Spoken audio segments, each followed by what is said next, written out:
One of my rabbis says that the people are often most successful when it comes to Jewish growth. You would think it's the Ivy Leaguers, it's the academics, but he says no. It's actually oftentimes, it's the athletes and the musicians. It's the people who understand the idea of practice, the idea of repetition, doing it again, doing it again, doing it again. That's what creates greatness. This is the Dilemmas on Screen, a Jewish perspective podcast, where we take ambiguous moral situations in fictional popular movies and TV shows and analyze them from a Torah lens. As a quick overview, Andrew Neiman is a 19-year-old jazz drummer at the elite Shaffer Conservatory, the best music school in the country. He is invited to join the top studio band led by Terence Fletcher, a highly respected but notoriously abusive conductor. Fletcher uses extreme teaching tactics, including verbal abuse, humiliation, and manipulation. Here are several examples of things that Fletcher did in the movie, as well as the actions Andrew then takes. Fletcher throws a chair at Andrew for being off-tempo, screams at students, and frequently uses slurs and insults. Fletcher claims his methods are necessary to push students beyond what they think is possible. He believes the worst thing you can say to a student is "good job," arguing it prevents greatness. Fletcher tells a story about Charlie Parker becoming Bird only after a cymbal was thrown at his head, implying trauma can trigger greatness. Andrew becomes obsessed with impressing Fletcher, practicing until his hands bleed. Andrew also breaks up with his girlfriend to focus entirely on drumming. Fletcher also creates intense competition among students, like bringing in a third drummer to increase the pressure on Andrew. On the way to a concert in which Shaffer is competing, Andrew gets into a car accident, but still rushes to perform, showing how deeply Fletcher's expectations have consumed him. Andrew fails on stage due to his injuries and is dismissed by Fletcher. Andrew tackles Fletcher, and Andrew is consequently kicked out of Shaffer. Fletcher is fired after this, after Andrew testifies anonymously about Fletcher's abuse.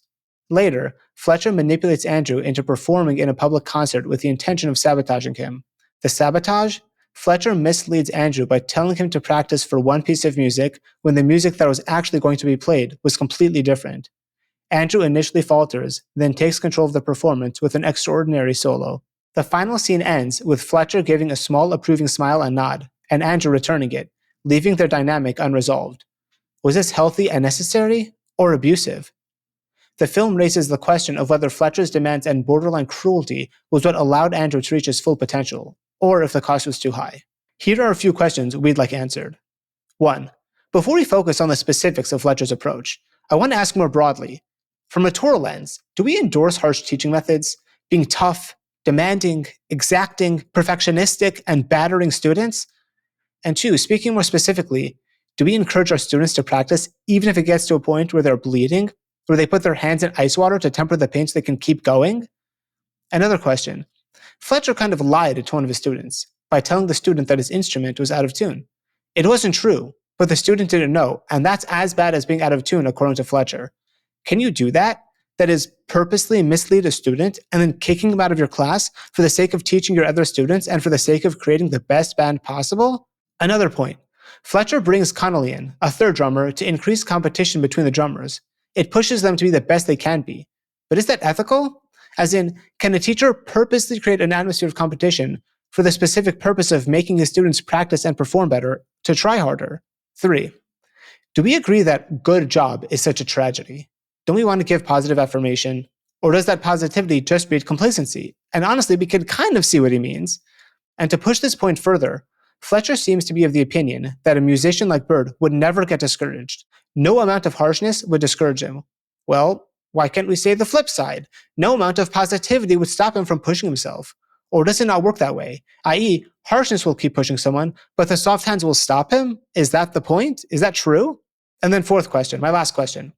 During the breakup scene where Andrew tells his girlfriend he wants to become great and she'll resent him and he'll resent her for wanting more of his time, his girlfriend protests. How can you know that? As in, maybe she will be supportive. But on the other hand, maybe she'll be supportive at first, but isn't she likely to flip and start resenting it? Who's right, Andrew or his girlfriend? Let's see what the Torah has to say. I am excited to welcome back Rabbi Yoni Ganger to this episode to answer our questions. Rabbi Ganger has lived in Boston with his family for the last 11 years, working on the Harvard campus as the program director of Maor, a Jewish outreach organization. He also runs the Maor Boston, a Jewish young professional program. In addition to Jewish education, Rabbi Ganger works as a therapist at the Center for Anxiety, a private practice therapy group with several offices in the Northeast that specializes in treating a wide variety of mental health issues using evidence-based treatments. Rabbi Ganger aims to weave psychology with Jewish wisdom both on campus and in his practice in order to best serve both his students and his clients. Rabbi Ganger also has two of his own podcasts. One is the Realizing Potential podcast, and two, the More Mastery podcast, which cover the basics of everyday Jewish life. Please reach out to ygangerandmore.org for any questions about Judaism, psychology, or Lord of the Rings, which is the first episode we recorded and was released as episode number 4 of this podcast series. I'll post all the links below, and of course, please feel free, if you like this episode, to give us a 5-star review, to share this episode with your friends, and to follow the podcast generally. We'd love to hear from you. Hey, Rabbi Ganger, it's great to see you. Thank you so much for coming back to the show. My pleasure. I had a great time the first time. Love talking about that first time I was talking about my favorite movie. I can't say it's my favorite movie, but one of my favorite ethical conundrums within a movie. So we'll take it that way. Perfect. Yeah, Whiplash it's kind of funny. Like, I hadn't personally seen Whiplash until I was preparing for this episode, but the number of times it came up was just unreal. The first time I'd heard of it was actually from a coworker about a former mentor of his who he thought was he asked me, he's like, have you seen Whiplash? Because that's kind of a similar dynamic. And I was like, never heard of it. So I looked into it. And then a personal friend of mine who follows the podcast recommended I cover Whiplash. You had mentioned Whiplash. And so I was like, all right, it's time to do Whiplash. Let's cover it. So on that note, before we focus on the specifics of Fletcher's approach, in terms of his specific harsh teaching methods, Sure. From a Torah lens, how do we view harsh teaching methods? Is this something that's endorsed by the Torah? Are you allowed to kind of be exacting, perfectionistic, almost brutal in your approach to your students? How, let's set the scene. How does this work? How do we view that? Is it something that is viewed favorably and as necessary, or is it kind, gentle, easygoing? How do we view that? It's a great question, and we see many different ways that Judaism handles this question. Let's just begin, in Proverbs, Mishlei, King Solomon, the wisest of all men, says quite bluntly, "Choshech shifto soneh beno." If you withhold your rod as a parent, meaning if you're not tough with your children, this is again talking about children, not students per se, but if you're not tough with your children at the very least, then you're going to be that means that he hates his child, right? And in other words, it's someone that we understand that it's good for children to have some discipline. We all know that today the generation is struggling. Part of that is because of what we call permissive parenting, or parents want to be friends with their kids. In fact, the Malbim says that much, that why is the parent not tough on his kids? Because it's hard for him. It's hard for himself to go through and hear the crying and hear the difficulty of the parent of the child when he's disciplined. It's self-centered in a way not to discipline your kid, because you care more about yourself and your own feelings than what's good for the child, which is to at certain times employ some level of discipline. Now, big caveat here: we all know that that times do change, and what does that mean? So, what is the rod at this point in time? Nowadays, so just because this is often, I remember growing up the movie Matilda, where spare the rod, you'd hate your child, in terms of you should beat your children. Is that actually, just to make sure that we're clear, is that what the verse is actually, does that mean what it says? Person who spares the rod hates your child? Or because you explained it more metaphorically, I kind of want to be clear here. Sure. That's a good question. I don't think I don't know if it literally endorses corporal punishment. That being said, corporal punishment was certainly part of the education system for a long time. And at a certain point, it stopped working. And as one prominent rabbi likes to say, yesterday's discipline is today's trauma. So again, we have to move and groove at the time. And there was a moment in time where if something, again, everything's about expectations and normalization. If this was the norm, obviously not any type of abuse, but there's some type of rigor on some level. Does it literally mean a rod? I'm not sure. I think it can be, shevet can also mean kind of just a leadership and strong leadership and strict justice, and having that discipline. I think that's more along the lines of what we're saying. I mean, the Jewish people, we were put into Egypt for 400 years. It ended up being much less. It says we were born from the Kur Barzel. We were born from an iron furnace. In other words, the Jewish people were formed through harshness and difficulty. Nothing in a way was more difficult than going through Egypt. And all of that was really a pedagogy of sorts to kind of bring out a certain toughness within us, to shape us in a certain way, to form us as a nation through hardship. So we do see that, yes, there are moments in Judaism that we have tough pedagogy. In fact, more than that, we have many lines in the Talmud where rabbis are speaking to each other, and they're pretty harsh in terms of how they talk to each other. If a rabbi says something that they feel is out of line, out of bounds, they will say, your brain is empty. They'll use lines, pretty harsh language. Wow, they say that to each other? Yeah, they'll say it to each other, they'll say it to their students. They'll say really, really difficult things. Another example we have over here, right? A rabbi says to a student, how much longer will you pervert for us the meaning of Scripture? You're an idiot, you're a fool. And that's the reality. When you're aiming for truth and greatness, there's definitely room for intensity and sharpness and saying things like it is. We describe, if someone walks into a Torah studies hall, what they'll find there is people oftentimes yelling at each other in a pretty harsh way. That makes no sense. That's a stupid idea. What are you talking about? They're not trying to insult each other. They're going to grab some cholent afterwards or grab a beer afterwards. But when they're trying to search for truth, there's no room for laxity. And we have to be tough. We have to call things as they are. And there's room for a tremendous amount of discipline. So I think there is a room for some pedagogy that is more intensive. And again, we are a soft generation. It wouldn't work today. And again, yesterday's discipline is today's trauma. So again, these things can be evolved a little bit from the time, but I do think we may have, as a generation, swung so far in the other direction. I think it is taking a toll on greatness. You speak to everyone, about the big claim of our generation is we're the snowflake generation, meaning that at any moment of difficulty, we kind of melt away. So if I can just share, yeah, so in please. terms of your brain is empty, your head is empty.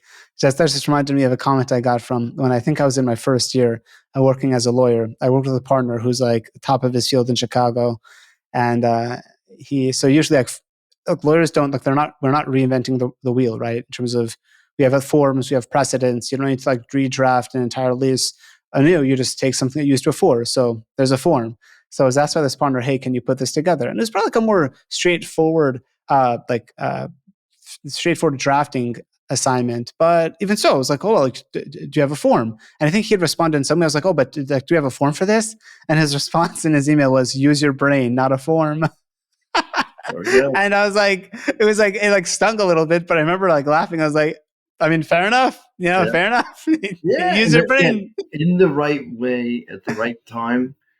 It is something that human beings need at certain points just to maximize their greatness. And I think this really goes back to a fundamental issue here, which again, we'll probably touch again later. But again, it says very clearly in the beginning of Genesis, it says, Bereshis bar Elohim. It says, who created the world? Elohim. Elohim is the name of God. There's multiple names of God used throughout the Torah. Doesn't mean there were multiple tribes worshiping different gods. No, God has different relationships with mankind. And it's understood, according to the mystical books, that there's two fundamental names of God. There's what we call Yud-He, Vav-He, which is often translated as Hashem. And then there's this name of God called Elohim. And Yud-He, Vav-He always represents what we call divine mercy, a loving God, the God of relationship, etc. And the other name of God, Elohim, represents God's relation to us as a judge, as someone of discipline, and that there are consequences to our actions. That's why the word Elohim means God in this context, but also can be used to refer to a human judge or angels. It really means the powers that be. It says that who created the world? The judge created the world, meaning that the world seems to be created with tremendous amount of emphasis on judgment. Everything has to be perfect. Everything has to align. There are consequences for everything. What's strange is in chapter 2 of Genesis, it says, who created the world? Hashem Elohim. One second. Chapter 1, we we said it was Elohim that created the world, not this Hashem, which we already said was the name of loving kindness, and Elohim seem to work together. So one of the classic commentators, Rashi, comments on the following thing. He says like this, that God wanted the world to run perfectly, but something amazing happened. God saw that a world based on perfectionism cannot last. People will flame out pretty quickly. And therefore, God had to incorporate some level we call loving kindness and mercy into creation to ensure that the creation would survive. In other words, he had to give people a second chance. He had to give people that loving kindness kind of feeling in order to be able to live up and continue on in this world and not flame out from the intensity and toughness. So by flame out, do you mean burnout? Yeah, burnout, not make it, quite literally not make it, the world wouldn't exist, so to speak, because people, of course, we're human beings, we make mistakes. So again, the big question everybody asks, and this is, I think, really relevant to our topic. The question everybody asks is, 1 second, why do I need to know? And so it says again, God wanted to create a world a certain way, saw it wouldn't work, and then he created it a different way. But what do I need to know what God intended to do? Maybe God intended the world to have a sky that was green or yellow or purple. But I don't know anything about that. Why do I have to know what God thought to do? He thought to create the world with just perfectionism and justice. A Fletcher type of world, we'll call it. And in the end, he said, no, if I create a world that's Fletcher-like, it's not going to work. I have to incorporate loving kindness into this world to make sure that it continues. And very, again, relevant to our topic. So the Maharal has a tremendous insight here. He says, because we have to know what God really wanted initially. What God intended to do initially is really what God wants. In other words, he wants a world where we're all striving to be our best. We're striving to be perfectionists. We want to be great. And if we knew that the world was just a merciful world, we're okay, you always have a second chance, no problem, then will you really try so hard? Maybe not. But if you know what God really wants, he wants you to be perfect. He wants you to make Fletcher happy. Okay, I'm going to strive to be my best with the knowledge that I can fall and get back up again. And I think that's the balance that we're striving for over here. And therefore, when you ask the question, Fletcher, his overall pedagogy, was it off? Not completely. There's an element of Fletcher which was correct. So this is a question I was going to ask a little bit later because I was trying to do it kind of chronologically with the movie. But I mean, what you just said kind of flows directly into it. So one of the things Fletcher says was about, what was his name? His name was Bird. I can't remember Charlie Parker, I think it was. Charlie Parker, right. Yeah, Charlie Parker. Fletcher keeps saying that there are no two words more harmful in the English language than good job, right? In terms of it kills ambition. And I want to get to that in just a moment. But one of the things that Neiman then responds to Fletcher with is, well, is it really such a tragedy? Can't you kind of go too far? Is it possible to push so hard that you end up, because is it possible for someone like Bird to become discouraged? And then Fletcher's response is, no, that's impossible. A person like Bird would never get discouraged. And so my thought to that was like, okay, fair enough. But if he won't get discouraged because of the harshness, maybe he also won't get discouraged because of the kindness. Like a person wants to push forward, will push forward nonetheless. So I really want to hone in on that. So I guess it's a two-tier question. A, do we agree that good job is really such a disaster? That's one. And is it true that harshness brings out more, like a higher level of skill than positive affirmation? Yeah, if I have his question, well, we have another statement, which is Chanach lenar pidarko, that you have to train and educate your youth according to his way. In other words, it depends. There are some students that will need that toughness, that will thrive off the competition, thrive off difficulty. And there would be other people that will wilt underneath the pressure and won't fly that way and will be killed. And therefore Fletcher's point is kind of silly, because how does he know how many people he killed that would have been Charlie Parkers if they had the positive affirmations? So it really depends on the person. That's going to be one caveat. So does a good job kill us? Well, it's hard to say. There's a concept in Judaism that you're supposed to do tshuva every single day. And the question is why? Maybe, it's even crazy. I mean, I always find it funny that on Yom Kippur we spend 25 hours fasting and we are at the top of our game, so to speak. We're cleansed after a day of prayer and pure immersion in spirituality. And then the evening prayer comes and we already are doing we're hitting our chest in the silent prayer, saying, I sinned. I'm always wondering, what did I do? Like, I was just standing here. I promise I didn't do anything wrong. But I think the message is as follows: that there is a sense in Judaism that there's always a higher level that we can strive for, that we're supposed to strive for, that we're supposed to go for, and we're never at a point of status quo, and therefore, not to say that good job is going to mean we're going to stagnate, but there's always a level of like, okay, what's that next level up? It says also by the righteous that they are busy in this world and going to be busy in the next world too. They're going to be constantly moving and growing in this world, always striving, and in the world to come, because their soul is always on fire, always pushing forward. They're always going to be moving and grooving. Now, this ties into another bigger question. There were two schools of thought in the late 1800s, late 1900s. What we could just broadly describe as what's called the Musar movement, that movement that describes character building and Jewish growth. Now, there were two schools of thought. There was one school of thought which we call Slobodka. Slobodka was, again, these are broad generalizations, but more or less, I think, hold. There was a school of Slobodka which said what's the most important for a person to know is how great they are. They need those positive affirmations. People need to know that they're great and can accomplish great things. And therefore, pumping yourself with, I did a good job. I'm going to keep doing a good job. I'm going to keep striving and keep going because I've done great. And I have greatness inside of me. And that's what we call Gadlut Ha'adam, the greatness of man. And therefore, I think the idea of telling someone, you're doing great, you're on your way, you have greatness, keep going, I think that produced incredible results. There was another school out there called Navardik. Navardik was a school that focused on the opposite, which is, right, as the famous Hasidic saying, you should have two notes in your pocket. One note should say, the world is created for me, and the other note should say, I am but dust and ashes. So they were more on the other side of, I am but dust and ashes. Like, what am I? I'm a nothing. And they would make their students do things that were strange and bizarre and almost embarrassing. They would have their students go to a hardware, bakery, and go to a bakery and ask the bread maker, hey, do you have any screws or a hammer here? Just to get rid of their ego, just to get rid of any sense of care with the outside world, but also to recognize, what am I? Like, I'm nothing. And in a way, again, they were trying to free us from the ego. But in a major sense, the point in the Vardik was to say, who are we? And they would never be caught dead saying, you did a good job. Like, who are you? You're nothing. So again, we have these polls. We do know over history what has won out is clearly the Slobodka school. That's what created so many leaders in this generation.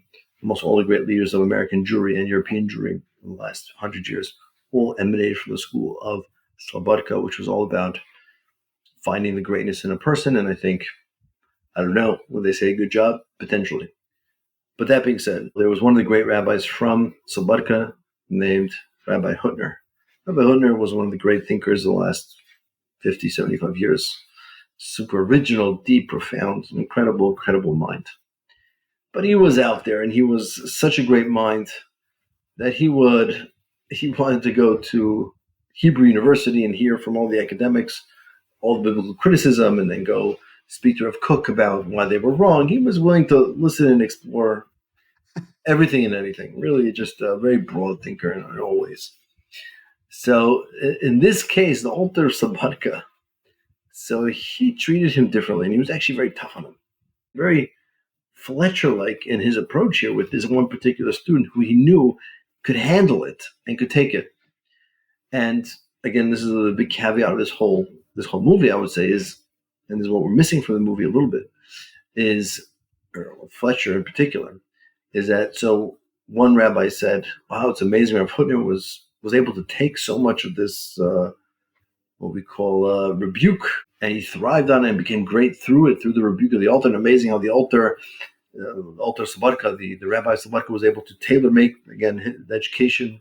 And well, one rabbi said as follows, he says, no, Hutner wasn't so special that he was able to take the Musar from the altar Slobodka. In fact, all of these students could take harsh rebukes at times from the altar. But you know why? because they knew in their bones how much he cared about them and loved them and wanted them to grow. And because that was evident, that's what allowed them to become harsh. And I think this is what we're missing over here with our friend Fletcher over here. We don't see that. We don't see that there's a side of that sweetness or some sort of care and love.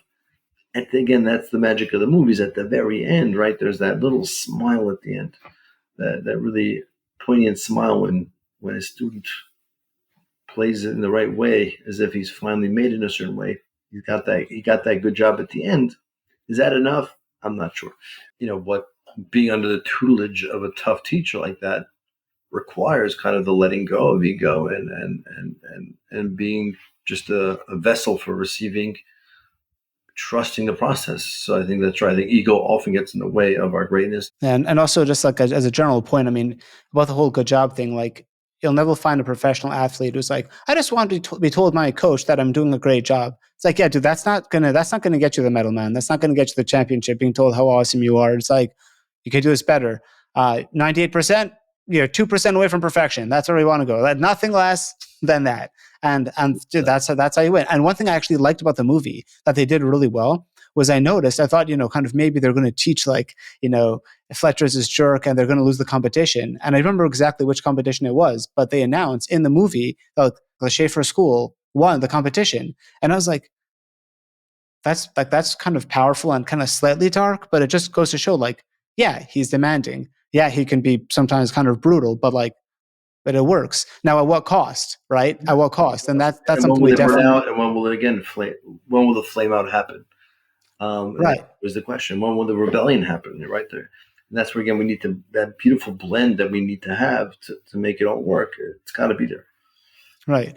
And then I guess, so turning to some of the specifics, one of the things that, I think creates a really powerful impression, and I like that they did this kind of repeatedly, was when they show Andrew, you often see he's practicing so hard that it's like his hands crack and bleed. And you see first some of the blood gets on his drum set. He like wraps, I don't know, at least like 2 layers of Band-Aids on. He's plunging his hands into ice water. It's brutal, but you also kind of get a sense of like, I mean, how are you going to compete with a guy who's willing to do that to himself? Like the guy wants it so bad. Like he's got to become great eventually. But I mean, if that's what your competition is doing, then like clearly he's going to get better. So what's the Torah perspective on that? I mean, he's like hurting himself. Now it's not like self-flagellation, right? I mean, it's not a purposeless harm.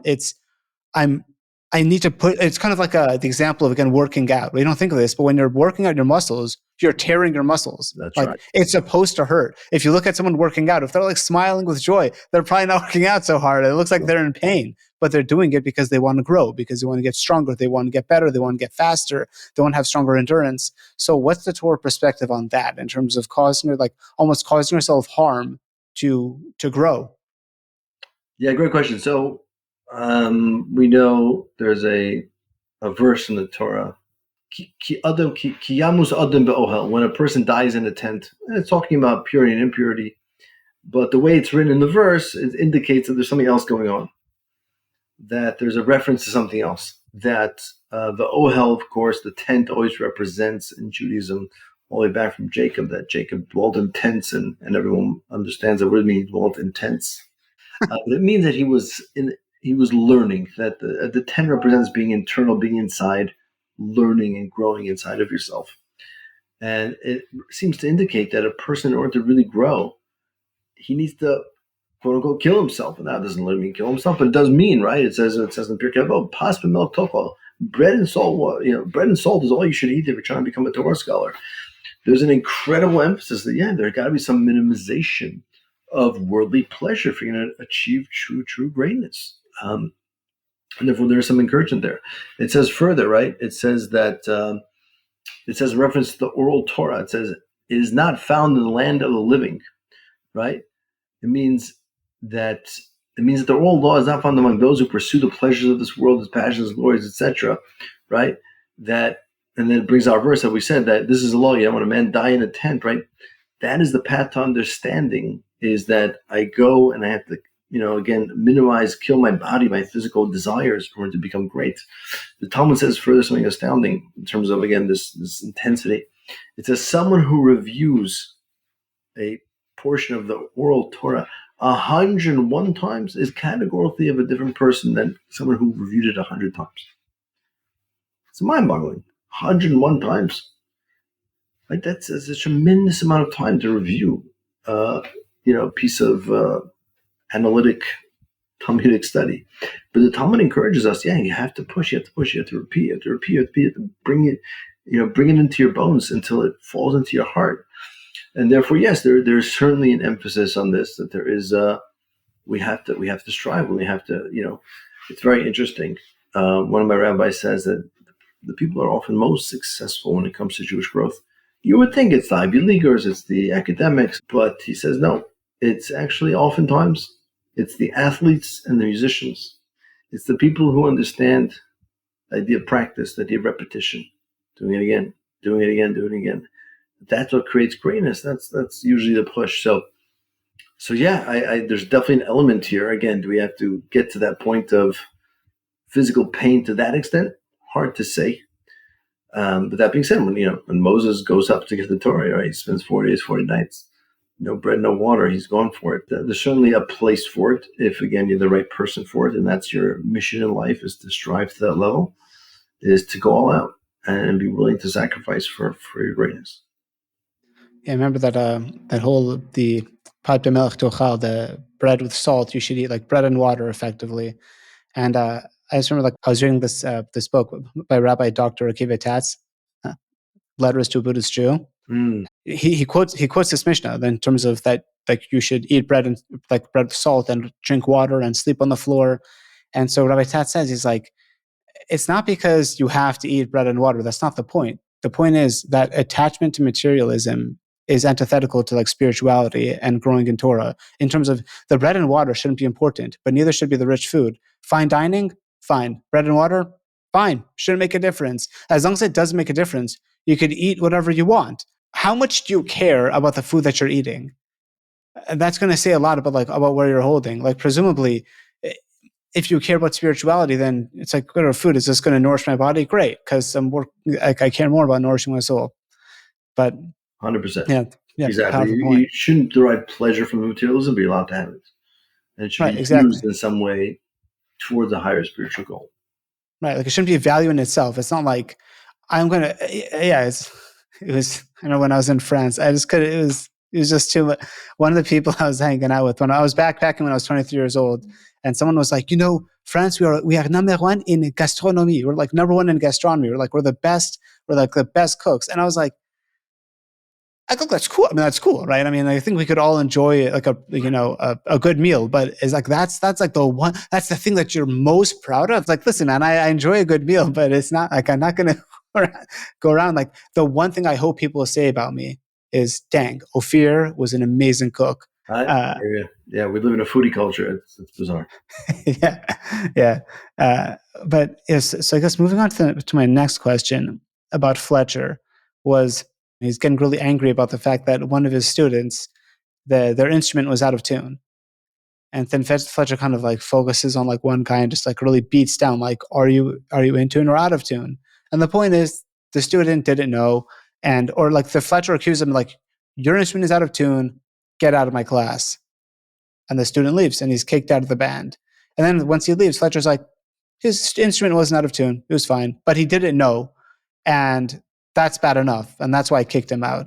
And you're kind of like, hey, that's kind of like a little deceptive, but at the same time, I couldn't help but be like, I've kind of had that happen to me on calls, where sometimes like I'll be asked by a partner, hey, do we have this or do we not have it? It's like, I'm pretty sure we have it. They're like, no, are you sure you have it, or are you not? Like, in terms of, I want 100% certainty. Not being sure is almost worse than like knowing. If I say, no, I don't have it, then we know what to work towards. But if you're not sure, then that's not how, like, I need to improve as an associate to get to that level. So my question is, I think it's less focused on like, we can understand where Fletcher is coming from in terms of, if you don't know, that's bad. But is that deception allowed in terms of, he literally tried to like hook this guy into, like, the partners aren't trying to trick me. They just ask me, do we have it done or not? And I'm like, I'm pretty sure we do. That's not good enough. You know what I mean? They're honest, at least. Fletcher was deceptive. And I want to know, are you allowed to lie to your student to see if they know? It's a good question. We know that the Torah allows for levels of deception.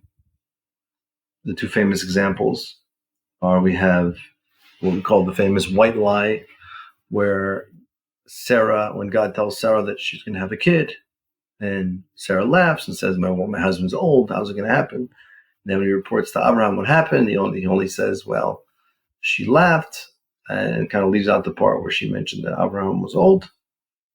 And they say, yeah, for the sake of peace between husband and wife, God kind of doesn't say the full truth, let's say. We have another example by Shimon and Levi, Jacob's sons, where after their daughter Leah, their sister Leah, is defiled by a person named Hamor. Dina? Yes, Dina. Famous Dina story, right? She's defiled by a person named Hamor, and the sons are not happy. And so they tell Hamor, they say, okay, you want my sister, it seems, huh? Okay. Well, here we go. Why don't you go? We wouldn't, it's a nice idea, but we're never going to give our sister to someone who's not circumcised. So why don't you go get circumcised and then we'll talk?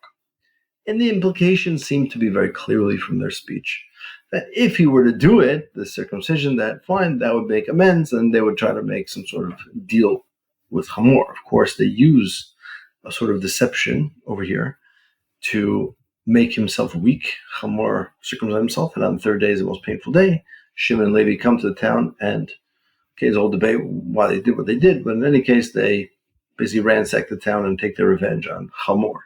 So again, the Torah says that they spoke the mirma, they spoke with some level of deception. Big debate whether it was deception or wisdom, maybe a bit of both. So it's unclear from the Torah that are there moments, and would this be a justified moment for pedagogy to kind of swindle on some level? Have rabbis used that in the past? I couldn't find a clear source. There could be, there are, about that, but I wouldn't be surprised if there's some level of ways that, again, in the service of something greater, there can be some deception. That actually leads to my next question in terms of another thing that Fletcher does, just as a quick overview. So Andrew comes in as kind of like the backup drummer, and then Andrew steps up and he becomes the primary drummer, and the old primary guy is the backup. And then Fletcher brings in a third guy, Connolly, to up the competition. So again, and Fletcher, he eventually said, yeah, I specifically did that because I wanted to, kind of kick you a little bit and tell you to up your game. And it worked. And my question is, again, are you allowed as an educator? I almost wonder if purity of intent here matters. If Fletcher really just did this because he wanted the best drummer, you're okay, fine. And it creates competition, fine. But are you allowed to introduce a third person? And this seemed to be what was happening in the movie. It seems like Fletcher was not necessarily looking for the best drummer. He was just looking to kind of push Andrew and push the other drummer to work better and work harder. So are you allowed to do that? Is that a thing where you create jealousy between students to make them all up their game? Is that a Torah value? Yeah, it's hard to say how much we can manipulate it, because we do know, right? Every single attribute in the world can have its upside and downside. So what's the upside, for example, of jealousy? It says, well, jealousy can be used for the good. Famous line, Kina sofrim tarba chachma. When you're jealous of another person's learning, another student, that can increase wisdom. So jealousy in the service of being wow, that guy's greater than me. I want to become great now and push myself. So we do see that exists, right? That we can use jealousy for growth. So I wouldn't be surprised if similar to this kind of what Fletcher's doing over here. He's trying to create jealousy among all the different drummers and, over here and kicking some out, putting some in, messing up the orders. Maybe there's something there. There should be, again, a natural desire for greatness and a natural, someone's learning harder than I am or seems to know more Torah than me that gets me to push myself a little bit harder to grow and become.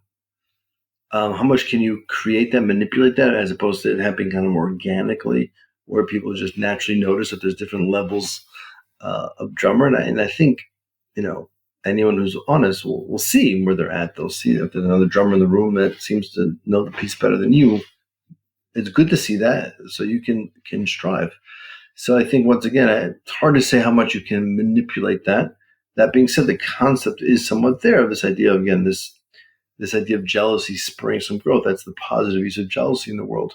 When you mentioned the idea of kina sofrim, I can't remember the exact puzzle, but in terms of the jealousy of that rises amongst like Torah scholars, right? It causes them all to up their game.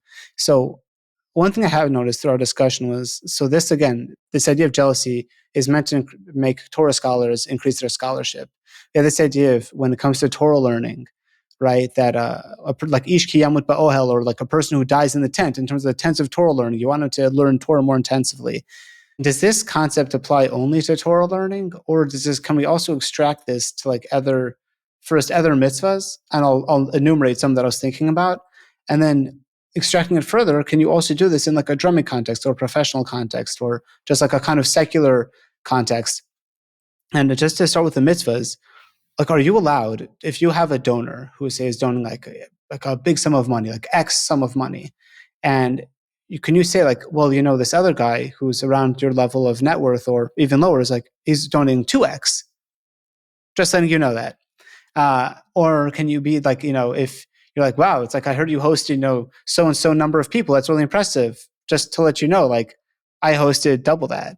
Or can you be like, oh, I'd like you to see my Shabbos table because you have 5 things on your table. I have 10. In terms of like, how do you, in terms of, it's about the mitzvah. You're getting more tzedakah. You're causing other people to do more mitzvahs. Is this only for Torah learning? Does that apply to other mitzvahs too, where you can cause that I don't know if you want to call it tension or jealousy to like up their game, or is that specifically and only in the context of Torah learning? We can't be such purists over here. I think we have to understand the famous concept of mitoch shelo lishman ba'lishman, that from doing something for the wrong reason, you come to do it for the right reason. And sometimes, yes, we have to use and acknowledge that donors have egos, and you can use that to your advantage. Say, hey, the guy next door has got the same net worth, give him more than you. Like, let's go.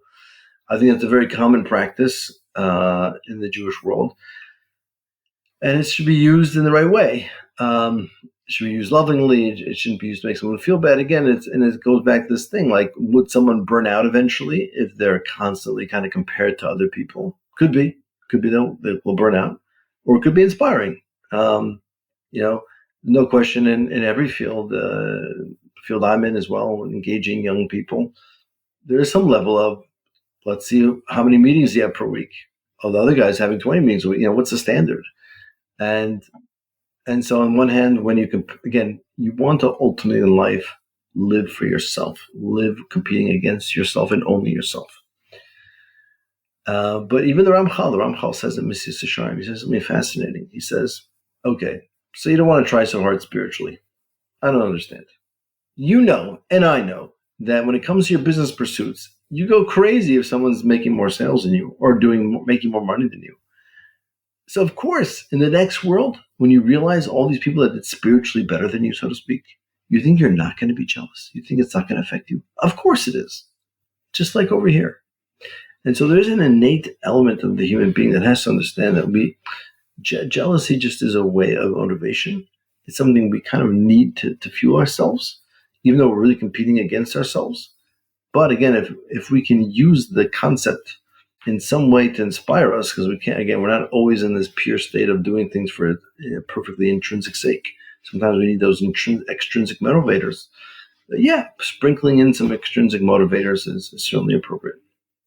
Right. Yeah, that makes sense. And so I'm guessing we can also extrapolate further that would also apply to like music or, again, professional context. Be like, I remember when I was in sales, they'd have your numbers on the board. Yeah, 100%. I think that's right. I think it's a necessity, and it makes a lot of sense that we need that push at times. We're not always, perfectly motivated. Sometimes we need that extra, just comparative kind of ego to push ourselves over the finish line. 100%. And then here's my next question, and this may be my final one. But Andrew's conversation with his girlfriend, the breakup, and he more or less says, I want to focus on being a drummer. And if we have a relationship, you're effectively just going to become resentful of the fact that I'm spending so much time trying to become a great drummer, and you're going to hate me. I'm going to hate you because you don't want me to drum. And instead of descending into this toxic relationship where we hate each other, I'm just going to break it off clean, and that's that. And she's like, do you know this for a fact? Do you know for a fact that I'm going to stop you from drumming? And he's like, yeah, I do. You're going to stop me from drumming, and therefore, like, we're through. And she's like, what? So I'm just like some nobody, like, because I don't have any like aspirations. That means that like I'm not going to help you. And he's like, yeah. And she gets pretty upset, and they break up. So my question is, who's right? Yeah, because on the one hand, you hear like Andrew, and he's making a valid point. Like, he wants to focus on drumming, and if he ignores and neglects his girlfriend, then chances are she's not going to be happy about it. But she is kind of pushing back and be like, who says I would be upset about it? Maybe you hear the famous expression. It's like one of the most famous expressions. Behind every great man is a woman, or behind every great man is a great woman. I can't remember what it is. But the point is, look at a great man and look at his wife who supported him throughout this process. So who is right? I think it's what you said. It really depends on the wife. The famous example we have, I think, in the Talmud is Rabbi Akiva's wife, Rachel. That the famous story is, so he's 40 years old, gets married on the condition that he's going to go study and become again, at the age of 40, Rabbi Akiva was not Rabbi Akiva. He was just a normal person. Didn't know so much, was just a shepherd. And she sends him off to study for 12 years straight, accomplishes a tremendous amount. And as he's walking back after 12 years, he wanted to go back to visit his wife. But he overheard that his wife was saying, like, you don't need to come back. Like, I'm fine. Like, I want you to become great. And so he turns around. Everyone asks the question, of course, why didn't he at least come say hello and then turn around? And they say the famous idea that 12 plus 12 doesn't equal 24. If you get a 24 years straight of uninterrupted learning without even, again, on that level, seeing his family, so to speak, that's different than you having even that small interruption of seeing his wife. But in any case, the point is that his wife was supportive. She was on the ball. She wanted him to become great. She was on the same page. She had the same vision. And therefore, she did push Rabbi Akiva to become great and was willing to sacrifice as hard as it would be to be away from her husband for so long. She was willing to do it. So that's the same thing over here, I think. Does his girlfriend really understand what greatness is? Is she really there just to be an Azer connector, so to speak, just support him through it? Or she would get, she would have her needs and wants that would need to be met at some point. So, again, at that, we're speaking at an incredibly high level of greatness, and very few people are living on. But at that level, the Rabbi Akiva level, could be, yeah. If he had a different wife, he wouldn't have become Rabbi Akiva. So he needed that perfect wife that was willing to fully, let go and let him become who he was meant to become, even at her own expense. The point is not who's going to be remembered. The point is, do we agree on the mission? And are we willing to sacrifice for it completely? And Kabir was right that she was probably not going to be on board with it to the extent that he wanted, and therefore it was wise to let's cut it here. We're on the same path. Yeah, and sorry, I guess just to kind of keep zeroing in on this idea, you said if you're on the same mission, can you just like elaborate on that? Like either what does that mean, or like how do you know? Can you just elaborate on this idea of like being on the same mission? Like what's the mission? Like what was the mission from Rabbi Akiva's wife's perspective and Rabbi Akiva, I guess, and what's the mission with like, I can't even believe I'm putting these two in the same sentence, but like with like Neiman and his girlfriend, like what, can you just can we clarify that a little bit more? Yeah, I think for Rabbi Akiva, I guess she married him. She sensed a tremendous greatness inside of him that was bursting to come out and just was never developed, and therefore she wanted nothing more than to develop his greatness and allow him the space to do it. So she sent him away and said, go be great, like you have to do it. She saw it. And therefore, on that level, it's on that level, the mission was Rabbi Akiva's greatness. Obviously, you saw that he could be a leader, and he was the leader of the generation. The oral Torah really filters through Rabbi Akiva in many ways. Moshe Rabbeinu had a vision of Rabbi Akiva and said, Rabbi Akiva, you should have given the Torah to this guy. He knows more than I do. So he's learning laws from in details I don't even myself understand.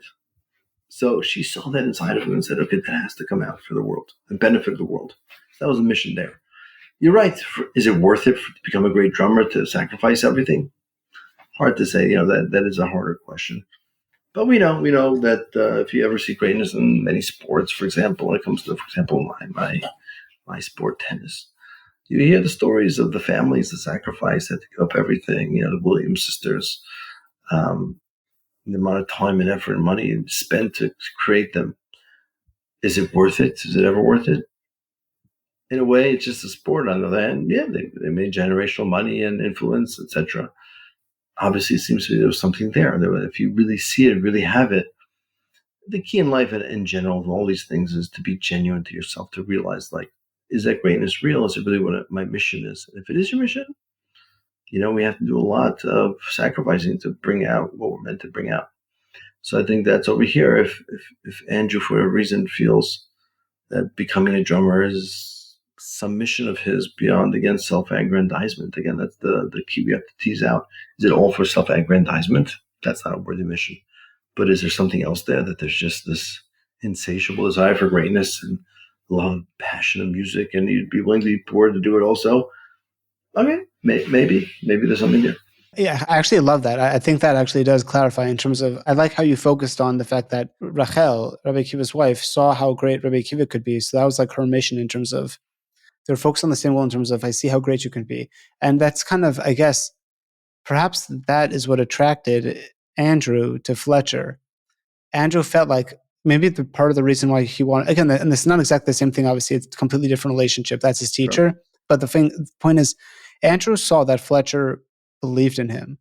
Right. And that Andrew knew that it's true, like he was abusive and maybe there was no love there. But even though there was no love, there was a belief in what Andrew was capable of. Yes. And so that's why a person's willing to take abuse. Like if you're just being abusive to be a jerk, or like, I know you can't do it, so I'm going to crush you, that's one thing. But if I'm like, I'm creating this pressure point because I want to create a diamond.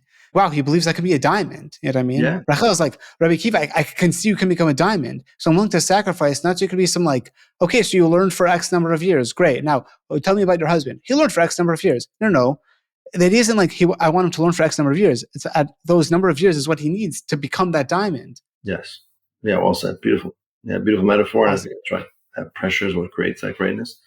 And sometimes it's required. Again, I think in the Jewish way, most of the methods that Fletcher used could be kosher, as long as it's done in the context of that love that's clear. Then you could get away with a lot. When you don't have that love, balancing it, which is not clear in this situation, it can definitely be on the side of abuse and leave scars that are not worth it, even for the great goal that's in mind. So that's subtlety of the movie, of course, is, was there that love there? Was there sufficient support? Is it just developing greatness, or was there something else more sinister there? A little bit unclear. But I just want to can't leave this out, which is, it's fabulous that Fletcher was bald. I think it's such a great, I don't think the movie realized that, how Kabbalistically in tune they were. Because we know that the people and the Jewish people that are the people that represent this concept, again, of strict justice and toughness and whatnot, were the Levites. And it says in the Torah and in Numbers that all the Levites had to be bald initially when they were initiated, and they had to cut off all their hair. And really? And yes, that they had to be bald, and that baldness is a sign of their strict justice. Well, I actually have two follow-up questions. So first, why is it that being bald represents that? And second, weren't the Levites also the musicians? Like they were the singers, weren't they? Very good. Yeah, that's right. And that's another point there. Yeah, 100%. That, yeah, because what's music? Music is this idea of perfectionism, right? That every note has to have its place. We all know that if you hear a piano concerto and someone misses one note, it rings. Like you hear that note that's off, and it ruins the whole piece. Like music is kind of one of those all or nothing things. Like you either get the piece right, completely right, or that one off note is resonant. You hear it, it takes away. Rabbi Ganger, this was awesome. I guess before we sign off, do you have a concluding note or any last thing that you want to mention before we sign off? Good question. I guess the last thing I just wanted to share is just on this note is Abraham, our forefather. It says that he created many, many students. We don't know any of these students because it seems like they didn't continue on in the traditions of Judaism. The question is why? So some people say Abraham was the loving, all love, no boundaries kind of person, tent open on four sides, bring all the guests in. A lot of inspiration, but not a lot of structure. And when it comes to Isaac represents in Judaism what we call this idea of strict justice, kind of along the lines of discipline and perfectionism. And we don't hear, again, when it comes to Isaac, of any students doesn't inspire anybody in that way. Because again, when you're coming or you approach, how many people could stand up to Fletcher's intensity? Maybe one person, one guy who's a Michiganer who wants to be great, but most people wilt and give up. So Isaac, we don't hear of any students. Ultimately, we come from Yaakov. Yaakov is the balance of the two, where we have the idea of embodying both Abraham and Isaac, embodying love and strict justice together. That's what creates a continuity. We all come from, he has the 12 tribes, his 12 sons who are his 12 students, and they create a nation over the course of eternity. So again, just to wrap up, obviously the movie is interesting, but we know that a purely strict justice way of teaching and pedagogy is incorrect. It's ultimately is abusive. It's a world that cannot last. Just like, and again, the opposite extreme is also true, right? Abraham, which is love, doesn't last either. It's always going to be the balance of the two. It's the altar of Slobodka, who, because of how much he loved the students, he could be tough with them. You need that combination. That's going to be the one that we're ultimately going for in Judaism. Fantastic. And the ending that ends with the mention of the altar of Slobodka is a good ending for me. Okay, wonderful. Well, thank you again for your great questions as always, and bringing up this fascinating topic.